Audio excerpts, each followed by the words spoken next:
The question is frequently raised as to whether Westerners, with a background and culture grounded in materialism, the fulfillment of the vital ambitions and desires, and the development of the mental faculties, can truly enter into the spirit of yoga and obtain the fruits of the yogic practice, in the same way as people who stem from the culture of India, with its long history of spiritual practice and cultural inclination towards devotion and prayer.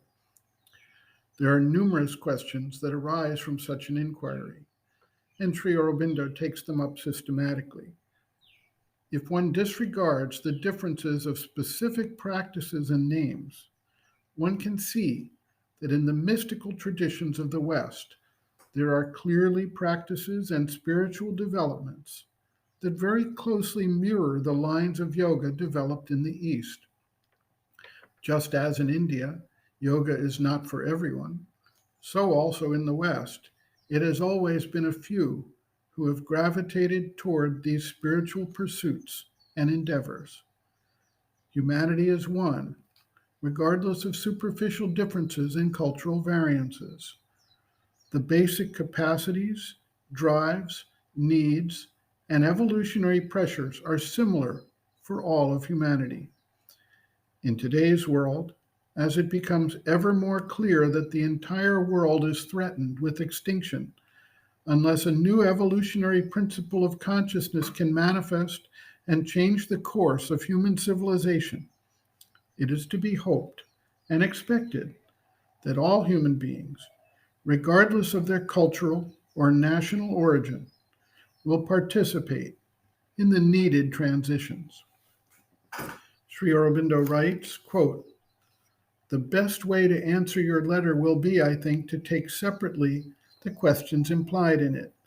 I will begin with the conclusion you have drawn of the impossibility of the yoga for a non Oriental nature. I cannot see any ground for such a conclusion. It is contrary to all experience. Europeans throughout the centuries have practiced with success spiritual disciplines which were akin to Oriental yoga, and have followed, too, ways of the inner life which came to them from the East. Their non Oriental nature did not stand in their way. The approach and experiences of Plotinus and the European mystics who derived from him were identical, as has been shown recently, with the approach and experiences of one type of Indian yoga, especially since the introduction of Christianity.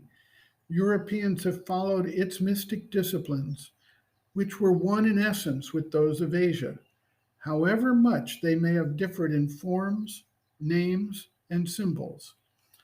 If the question be of Indian yoga itself in its own characteristic forms, here too the supposed inability is contradicted by experience. In early times, Greek and Scythians from the West, as well as Chinese and Japanese and Cambodians from the East, followed without difficulty Buddhist or Hindu disciplines.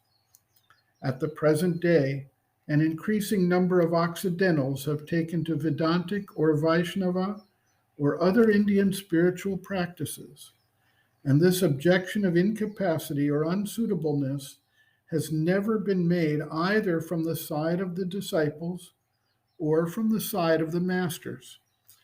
I do not see either why there should be any such unbridgeable gulf, for there is no essential difference between the spiritual life in the East and the spiritual life in the West. What difference there is has always been of names, forms, and symbols, or else of the emphasis laid on one special aim or another, or on one side or another of psychological experience. Even here, differences are often alleged which do not exist, or else are not so great as they appear. I have seen it alleged by a Christian writer who does not seem to share your friend Angus's objection to these scholastic small distinctions, that Hindu spiritual thought and life acknowledged or followed after only the transcendent, and neglected the immanent divinity, while Christianity gave due place to both aspects. But in point of fact, Indian spirituality, even if it had laid the final stress on the highest beyond form and name, yet gave ample recognition and place to the divine immanent in the world and the divine immanent in the human being. Indian spirituality has, it is true, a wider and more minute knowledge behind it. It has followed hundreds of different paths, admitted every kind of approach to the divine, and has thus been able to enter into fields which are outside the less ample scope of Occidental practice.